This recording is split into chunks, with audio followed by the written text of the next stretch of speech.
धन्यवाद। कहीं कागज रहेगा अधूरा ही। माननीय सभापति महोदय, आपने मुझे मांग संख्या 56 और 45 पर बोलने का मौका दिया, उसके लिए बहुत बहुत धन्यवाद। सभापति महोदय, राजस्थान सरकार ने उद्योग क्षेत्र के समग्र विकास, निवेश आरक्षण और रोजगार सृजन को प्राथमिकता देते हुए कई महत्वपूर्ण घोषणाएं की है। राज्य सरकार का मुख्य फोकस औद्योगिक आधारभूत संरचना को मजबूत करने, नए औद्योगिक पार्कों की स्थापना, MSME क्षेत्र के विस्तार और लॉजिस्टिक्स सुविधाओं के उन्नयन पर है। सभापति महोदय, इस बजट में औद्योगिक आधारभूत ढांचा एवं निवेश को प्रोत्साहन करने एवं व्यापार को बढ़ावा देने के लिए नई नीति लागू करने, सेवा क्षेत्र में निवेश को आकर्षित करने के लिए नीति बनाने जैसी महत्वपूर्ण घोषणाएं की गई है।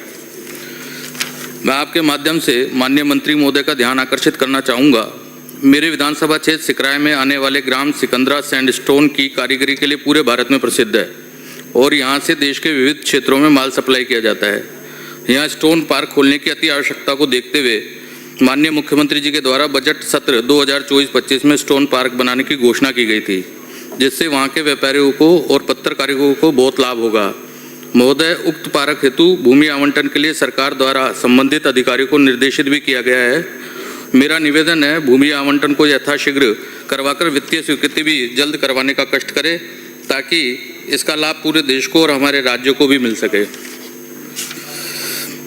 आदरणीय सभापति महोदय, पूर्ववर्ती सरकार द्वारा मेरे विधानसभा में 2 औद्योगिक इकाइयों की घोषणा की गई थी और उनका खूब प्रचार प्रसार किया गया था। वहाँ पे रिक्को के बोर्ड भी लगा दिए गए, परंतु सभापति महोदय, पूर्व सरकार जाते जाते वो बोर्ड भी उठा के ले गई। वहाँ पर सिर्फ घोषणाएं रह गई। मेरा निवेदन है सरकार से, इस मामले में संज्ञान लिया जाए और ये घोषणा की गई क्यों की गई, यह सिर्फ हमारी भोली वाली जनता को केवल बेवकूफ़ बनाया गया इसलिए की गई, इस पर ध्यान दिया जाए। महोदय, वर्तमान में मुंबई से रेलमार्ग और दिल्ली मुंबई एक्सप्रेसवे से जुड़ने के पश्चात हमारे क्षेत्र की महत्ता और बढ़ गई है और आवश्यकता भी बढ़ गई। महोदय, मेरे विधानसभा क्षेत्र सिकराय के भांडारेज और आसपास के 10-15 गांवों में काफ़ी मात्रा में शिवायचक और गोचर भूमि उपलब्ध है। इस भूमि को राज्य सरकार द्वारा एक विशेष निवेश क्षेत्र घोषित करके प्राप्त किया जा सकता है और राजस्थान विशेष निवेश क्षेत्र अधिनियम 2016 के अंतर्गत सिकराय विशेष निवेश क्षेत्र अथवा विशेष आर्थिक क्षेत्र घोषित करने के पश्चात इसे सिकराय इंडस्ट्रियल डेवलपमेंट अथॉरिटी के रूप में भी विकसित किए जाने की शीघ्र आवश्यकता है। अन्यथा इस क्षेत्र में निजी उद्यमियों द्वारा नियोजित रूप से उद्योग और लॉजिस्टिक सुविधाएं विकसित कर ली जाएगी। सभापति महोदय, इस क्षेत्र में कुछ वर्ष पहले कालीन पार्क के लिए भूमि आवंटित की गई थी, जिसको पूर्ववर्ती सरकार की लापरवाही और उदासीनता के चलते समय पर विकसित नहीं करने के कारण आवंटन निरस्त कर दिया गया था। वर्तमान में इस कालीन पार्क को विकसित करने के लिए उद्यमियों द्वारा पुनः इसे बहाल करने के लिए अनुरोध किया जा रहा है। यह क्षेत्र कालीन उद्योग के लिए प्रसिद्ध है और इसके विकसित होने से इस क्षेत्र में रोजगार के अवसर विकसित होंगे। अतः मेरा आपसे अनुरोध है, सिकराय विधानसभा में आने वाले उक्त क्षेत्र के लगभग 10-15 गांवों को सम्मिलित करते हुए एक सिकराय विशेष निवेश क्षेत्र और सिकराय औद्योगिक क्षेत्र विकास अभिकरण की स्थापना करना अति आवश्यक है। सभापति महोदय, सोलर और ग्रीन एनर्जी आधारित उद्योगों को प्रोत्साहन के तहत यदि प्रावधान किया है तो मेरे विधानसभा क्षेत्र में एक सौर ऊर्जा पार्क बनाए जाने का भी प्रस्ताव मैं रखता हूँ। सौर ऊर्जा पार्क हेतु बंजर पड़ी भूमि का उपयोग किया जा सकता है। इस बंजर भूमि का सही उपयोग भी हो जाएगा और साथ में सौर ऊर्जा के क्षेत्र में उत्पादन की वृद्धि भी होगी, जो इस क्षेत्र के लिए मील का पत्थर साबित होगा। सभापति महोदय, वनों की रक्षा केवल सरकार की जिम्मेदारी नहीं बल्कि हम सबकी सामूहिक जिम्मेदारी है।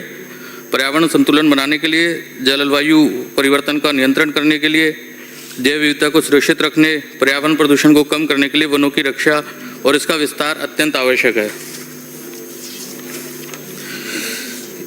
इसी में सभापति महोदय, वन्य जीवों के संरक्षण हेतु हमारी सरकार अपनी योजनाओं के द्वारा कार्य करने के लिए कृत संकल्पित है। महोदय, मेरी विधानसभा क्षेत्र में भी अरावली पर्वत श्रृंखला का कुछ हिस्सा है जिसमें आए दिन वन जीवों का विचरण देखा जाता है।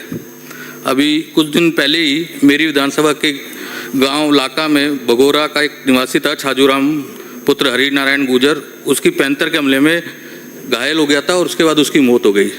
मैं यहाँ पे मंत्री जी बैठे हैं, उनसे निवेदन करूँगा कि उसको एक तो उचित मुआवजा दिलाए और उसके परिजनों को कोई सरकारी नौकरी का भी प्रावधान किया जाए। एक और निवेदन करना चाहूँगा, अरावली पर्वत श्रृंखला लालसोट विधानसभा क्षेत्र के पपलाज माता मंदिर होते हुए मेरी विधानसभा सिकराय के मोरोली बालाजी धाम से मेहंदीपुर बालाजी के पास से गुजरती है। चूँकि उक्त वर्णित देव स्थानों पर स्थानीय और बाहरी राज्यों से भक्तों का आना जाना लगा रहता है, मैं सभापति महोदय के माध्यम से निवेदन करना चाहूँगा, उक्त वन क्षेत्र में नाहरगढ़ बायोलॉजिकल पार्क की तरफ एक वन कॉरिडोर विकसित किया जाए, जिससे यहाँ आने वाले पर्यटकों की संख्या में वृद्धि हो और नए रोजगार उत्पन्न हो और वन्य जीवों का संरक्षण भी हो जाएगा। साथ ही आपसे निवेदन करूँगा कि ये जो ग्रामीण क्षेत्र वन से लगे हुए हैं, सटे हुए हैं, इन इलाकों में फेंसिंग का काम किया जाए, जिससे कि ये जो दुर्घटनाएं हो रही है वो नहीं हो पाए। यही बात कहकर